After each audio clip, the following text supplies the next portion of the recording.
Austin Peterson here, former presidential candidate for the Libertarian Party. Thanks for tuning into this live stream on Facebook, or thanks for watching later on YouTube or from our audio podcast. Today we're going to be talking about a big victory for people who care about limited government and who care about the Second Amendment. And that is the breaking news that Missouri Republicans just overruled the governor of Missouri's veto of a bill which would allow concealed carry of firearms without a permit. This is a huge victory for people who believe that the only permit that you really need in order to defend yourself and your loved ones is the Second Amendment. We're going to talk about that more later in the show. But first, I've got some announcements to make for you guys. The first one is that the Stonegate Institute, which is my brand new institution devoted to fighting for limited government, the Stonegate Institute has got a new piece coming out tomorrow talking about guns. And we found out after some investigation that Tennessee police have acquired more than $100 million worth of military hardware from the Pentagon. One of the themes that was prevalent during my campaign, people would ask me if I believe in any form of gun control whatsoever. And I answered that, yeah, absolutely I do. I think that we need to control the government's use of guns. And here's a perfect example. Listen to this. Tennessee police received more than $100 million of military hardware from the Pentagon. They've accumulated more than 47,000 pieces of used military gear and weaponry since 2006 under a Pentagon program that gives surplus military equipment to police. The program was signed into law by President Bill Clinton and was enacted to transfer weapons from the DoD to local law enforcement agencies in order to fight the war on drugs. The program has since been expanded to counterterrorism, active shooter situations, and, quote, officer safety. Is it possible to reconcile the values of a free society with having a militarized police with broad and often abused powers? We don't live in a war zone, but police departments use wartime weapons every day in everyday policing, especially in fighting the long-failed war on drugs.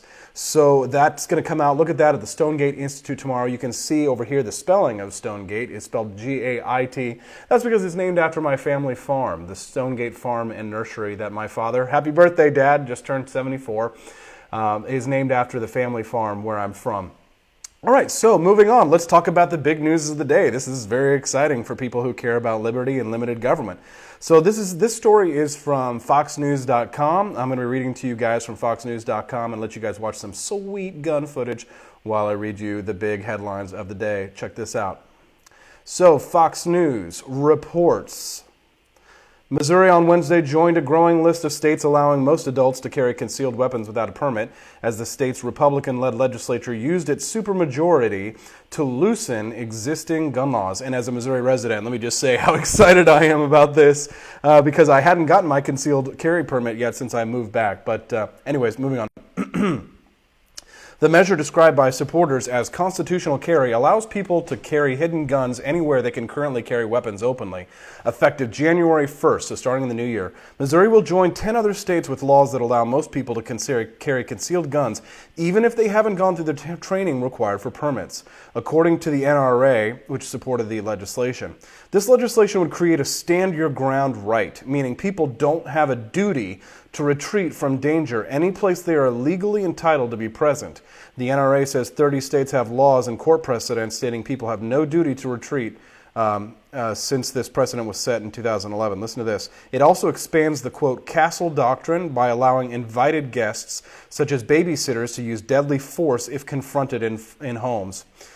The guns legislation prompted some of the most intense debate Wednesday. Democrats asserted it could put racial minorities at a greater risk of being fatally shot. Listen to this. Senator Maria Chappelle-Nadal says, the targets in our area are black boys, not pheasants, she said.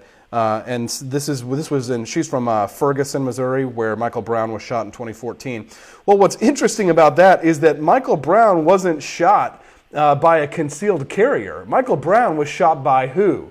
The police. The police were the ones who killed Michael Brown. So exactly how is it that you give more citizens the ability to exercise their rights that is going to stop police from killing black men? It's just absolutely amazing to me that Democratic politicians have got the black community wrapped around their finger in such a way. And truly, it's a form of mental slavery that they have these people in, because it keeps them subjugated. Because, you know, an armed society is a polite polite society, right? But slaves don't get to own guns. And that's just the reality. That's the truth. So the free people can own guns. And that's dangerous. And that is a necessary aspect of a free society. When you have liberty, there is danger. And Thomas Jefferson realized this when he said that, timid men prefer the calm of despotism to the boisterous seas of liberty. But he also knew that when it comes to firearms, when it comes to Second Amendment rights, that every individual had the right to bear arms. And this has been held up by Supreme Court decisions such as Heller versus D.C., Chicago versus McDonald, and what these Supreme Court decisions did was they affirmed that every individual has a Second Amendment right, individual right to bear arms, an individual right to bear arms. And a lot of people will say, well, what about the militia clause of the Second Amendment? Because if you look at the Second Amendment, it says a militia being necessary to the security of the free state, the right of the people to keep and bear arms shall not be infringed. But what do they mean by the militia? The question is always, who is the militia?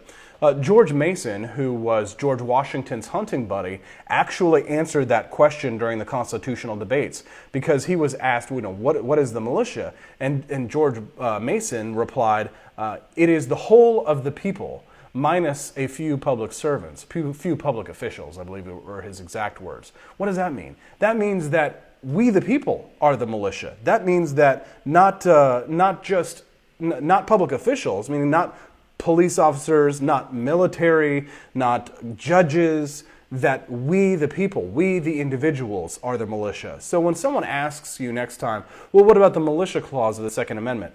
Read what George Mason, who was George Washington's hunting buddy, said about the Second Amendment. And if you want to really get into the nitty-gritty, if you read the arguments that happened during the Constitutional Convention, you'll see very clearly why the Founding Fathers wanted us to be able to have the right to bear arms.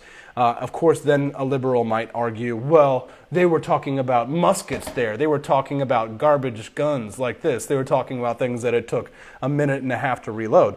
Well, fine, but you can't turn around and then argue that the First Amendment applies to things like the internet or applies to things like Twitter, because the Founding Fathers could have never known that Facebook or Twitter would exist, where you and I are enjoying our presence together right now, or I'm exercising my First Amendment right as we speak at the moment. Well, the Founding Fathers had no idea that there was going to be a Facebook live stream one day, so does that mean that the First Amendment doesn't apply to it? No. The Second Amendment doesn't say anything but arms. We have the right to bear arms. And to me, I think that that's crystal clear, and the Supreme Court has even codified that we have a Second Amendment right to bear arms. So I'm extremely excited for the future in Missouri, where we are now going to have more gun rights. And I don't have to pay $100 now to go and get my gun permit down the street. I'm going to get to be able to conceal carry now. I'm very excited. My next gun that I'm going to get is a 1911. I've been super jealous of my buddy Joe Trotter's. He's got a beautiful Ruger 1911, and it just shoots like butter. And I'm always trying to keep up with my buddy Joe Trotter. He actually introduced me to my little Jewel implementation here too as well. But this is great news for freedom. This is great news for liberty. Tell your friends all about it. Do me a favor, guys. If you like this live stream today, and this is exciting news for you too, share your live stream. Share this live stream with your friends on your timeline. Invite a debate. What do you guys think about this? Is this good? Do more states need to do this? And think about this. This is an overriding of a governor's veto. Isn't this the kind of thing that we really need to see more of here in the United States? See legislatures, state legislatures, stepping up and taking back rights for the citizens, overriding vetoes, and stamping down on abuses of our freedom here in the United States. Thank you very much for watching this live stream today. Do me a favor. If you like the libertarianrepublic.com, do me a favor and subscribe. $5 a month, very simple. All you got to do is go to libertarianrepublic.com. There's a little members button up there. If you don't like it, guys, you can cancel at any time. Let's go ahead and check that out really quick, because I just like to brag, because my website is actually really beautiful. We get a lot of crap. People are like, oh, Austin, your website has got so many ads. But check this out, guys, and I'll show you. Here's the deal. Again, if you look at this right now, let me pull this up. You guys are going to love this. All right, check it out. All right, so the libertarianrepublic.com is very simple. You guys can register on the website any point in time that you'd like to become a member. Run a little slow today. Let's see if we can't get ourselves popped up here. Check it out. So anyways, it's the libertarianrepublic.com, and the membership is $5 a month, or you can get $55 for a year. pretty good deal because right now we're trying to grow the movement by spreading the message of economic freedom and personal liberty. And thelibertarianrepublic.com is one of the best ways to do this. So check this out. You get up here, you can click on members, log in. There's a little place for you guys where if you want to subscribe to the site, you can purchase a membership here. And then look, if you don't like it after the first month, it's only a $5 investment. Just click right there. You can cancel at any time. You get our beautiful website with no pop-ups, no ads. Everything runs beautifully. You get our Freedom Report podcast for free as well right over here. We've got a really cool story today. You guys have got to check this out. This fourth grade teacher is getting in trouble for, quote, inappropriate clothing. But it's a question of morality. Everybody's got a different standard of morality and what is appropriate or what isn't appropriate. But you should definitely check out the big news of the day. It's on podbean.com. You can subscribe to us on iTunes. You can also subscribe to us on Stitcher. And so find out more by going to thelibertarianrepublic.com. And as always, don't forget to tune in to our live streams, get notifications whenever we're live, and don't forget to come back every single day to your home for economic freedom and personal liberty at thelibertarianrepublic.com.